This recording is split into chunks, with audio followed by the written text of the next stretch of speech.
নমস্কার, আমি প্রিয়াঙ্কা। আজ 1 সেপ্টেম্বর, আমার আজ থার্ড এবং লাস্ট পরীক্ষা। আজ আমার স্টেজ পারফরমেন্স আছে, মানে আমাদের একটা সাবজেক্ট থাকে যেটাতে আমরা স্টেজে গাইলে কেমন গাইবো, মানে আমাদের এক্সপ্রেশন কেমন থাকবে, আমরা নার্ভাস ফিল করছি কিনা, এগুলো দেখা হয়। তো সেটারই পরীক্ষা আজ। এখন যাচ্ছি ইউনিভার্সিটি। আজ বৃষ্টিও পড়েনি আর পড়ার কোনো সম্ভাবনাও নেই, তাই শাড়ি পরে এসেছি।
সবার এখন ফটোশ্যুট চলছে।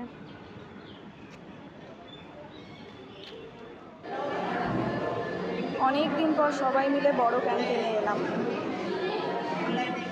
ফাইনালি পরীক্ষাগুলো সব শেষ হলো, একটা বড় চাপ কমলো। আজকের ব্লগটা এখানে এন্ড করছি। টাটা।